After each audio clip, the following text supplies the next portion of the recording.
오늘도 주님 앞에 나와 예배드린 여러분을 주님의 이름으로 축복합니다. 오늘 말씀은 안식년에 대한 말씀입니다.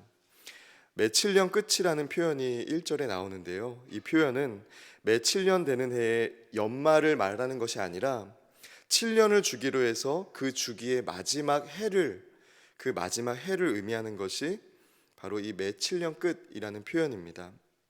레위기 25장 4절에서 5절 말씀을 보면 안식년은 땅을 경작하지 아니하고 묵혀두도록, 즉 쉬게 하도록 규정되어 있습니다. 그런데 오늘 말씀을 보면 하나님은 안식년에 땅만 쉬라고 말씀하신 게 아니라 사람에 대해서도 빚을 진 자와 또 그 빚을 준 자에 대해서도 말씀하시는 것을 보게 됩니다. 하나님께서는 하나님의 사람들이 물질의 노예가 되어 살아가는 것을 원하지 않으셨습니다. 그래서 7년마다 형제의 빚을 면제하라고 오늘 말씀에서 우리에게 가르치고 계십니다. 그래서 오늘 안식년의 규례를 면제규례라고도 합니다. 면제규례, 면제하다라는 이 히브리어는요, 샤마트라고 하는데 쉬게 한다, 묵혀두다라는 뜻을 갖고 있습니다. 여러분, 돈을 빌려준 사람 입장에서 이 면제 규례는 참 불편한 말씀 아닐까요? 내가 당연히 받아야 되고, 또 오늘 우리도 마찬가지지만 세상을 살아갈 때 물질이 없으면 안 되고, 또 이때 당시에는 돈만 구워주는 것이 아니라 먹을 것이 없거나 혹은 어떤 이 재산이 될 만한 가축이 없을 경우에 가축도 구워주곤 했습니다. 그러니까 자기의 재산을 다른 사람에게 구워주었다가 그것을 받지 못하게 될 수도 있다는 것을 의미하는 게 오늘 면제 규례이기 때문에 체주, 오늘 말씀에 무엇을 빌려준 사람을 의미하는 이 체주는 굉장히 불편한 말씀일 수 있습니다. 오늘 여러분에게는 어떻게 오늘 말씀이 다가오고 계세요? 오늘 말씀을 보면요, 독촉하지 말라고 합니다. 2절 말씀을 보면 체주는 그것을 면제하라고 하고 구체적으로는 독촉하지 말라고 합니다. 독촉하다라는 말씀의 히브리어 뜻은요, 윽박지르다 혹은 몰아치다, 강제로 징수하다라는 뜻을 갖고 있습니다. 만일 우리가 우리의 힘으로 우리의 인생을 꾸려가야 한다면 이 독촉하다라는 것이 너무나도 절실한 세상입니다.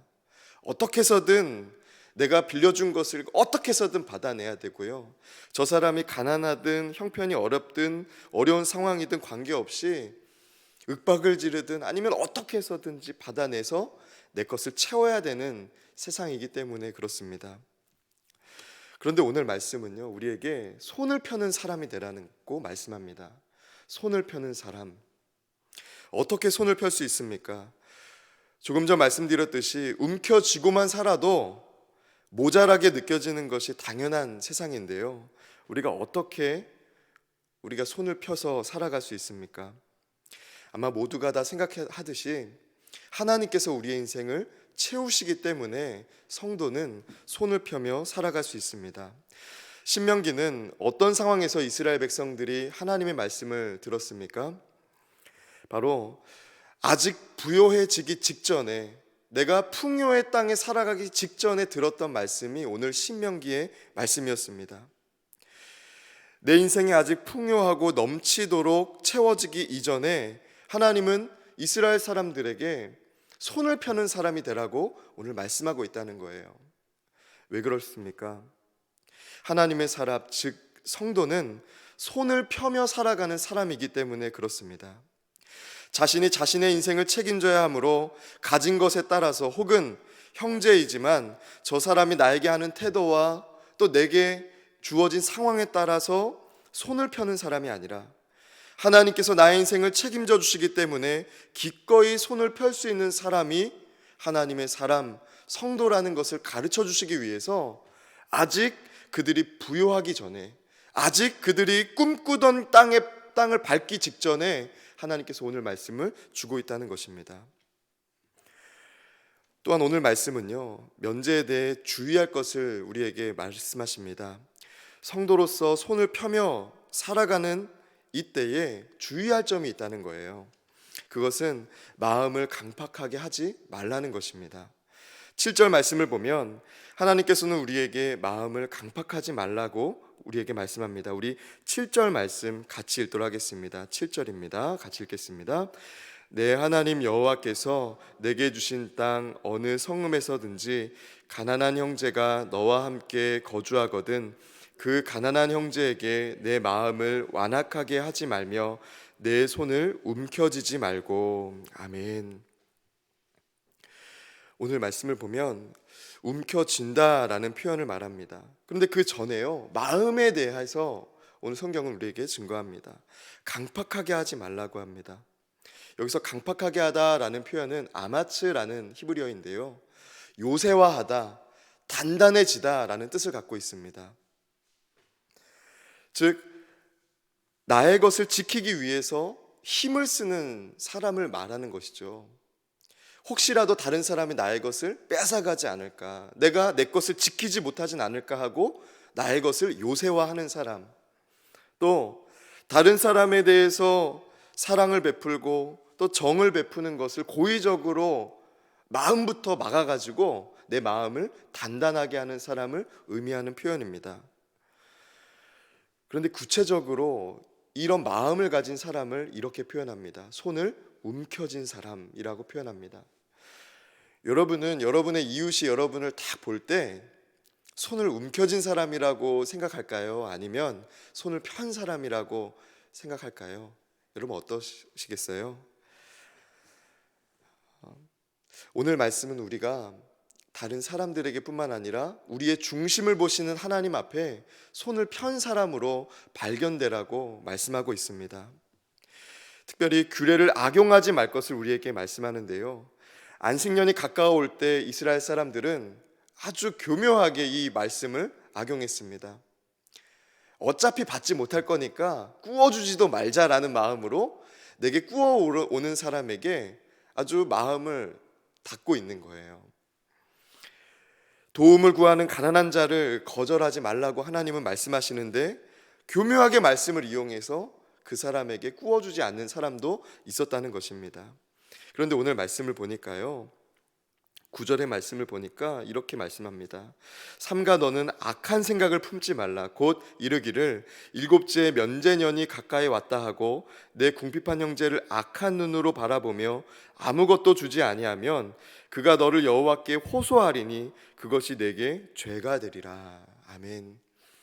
가난한 사람이 거절당했을 때 여러분 하나님께 기도하잖아요. 하나님 어떻게 합니까? 어떻게 살아갑니까? 이 사람에게 도움을 요청했는데요, 보기 좋게 거절당했습니다. 하나님 어떻게 해야 되겠습니까? 라고 기도할 때 하나님께서 그 가난한 사람의 기도를 들으시고, 내가 거절했지만 하나님은 그 사람을 거절하지 않으시고 그 사람의 기도를 받아주실 뿐만 아니라 그 사람이 기도한 대로 내가 거절한 것이 죄가 되게 한다고 말씀합니다.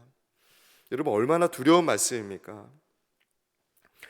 내 입장에서는 이 안식년에 면제하는 것을 아주 교묘하게 이용한 것인데, 말씀을 지킨 것인데요, 죄가 될 수도 있다는 거예요. 왜요? 하나님께서는 우리의 중심을 보시기 때문에 그렇습니다. 여러분 오늘 우리 주변에도요 어려운 분들이 계십니다.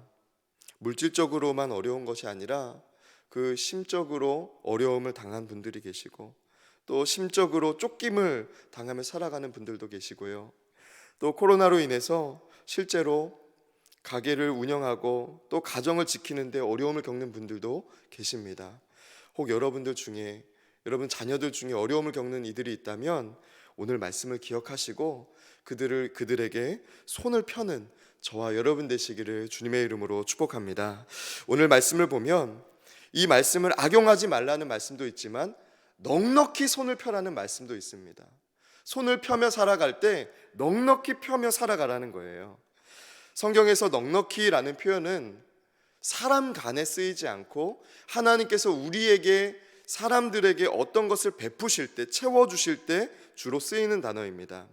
시편 65편 10절은 이렇게 증거합니다. 주께서 밭고랑에 물을 넉넉히 내사 그 이랑을 평평하게 하시며 또 담비로 부드럽게 하시고 그 싹에 복을 주시나이다. 이사야 66장 11절의 말씀을 보면 너희가 젖을 빠는 것 같이 그 위로하는 품에서 만족하겠고 젖을 넉넉히 빤 것 같이 그 영광의 풍성함으로 말미암아 즐거워하리라. 아멘.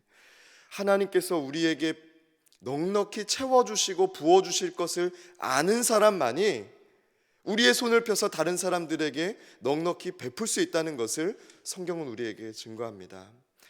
여러분에게 하나님은 어떤 분이십니까? 넉넉한 분이시죠? 여러분 그러시다면 여러분의 손을 펴서 넉넉히 이웃을 향해 손을 펴시기를 바랍니다. 우리는 그럴 수 있는 넉넉하신 하나님을 믿는, 넉넉한 마음으로 우리의 삶을 채워주시고 인도하시는 그 하나님을 믿는 성도이기 때문에 그렇습니다. 성도는 손을 펴는 사람인데 넉넉히 펴는 사람입니다. 바로 하나님께서 채워주실 것, 하나님께서 나의 인생을 채워주시며 인도하시는 분이라는 고백 때문입니다.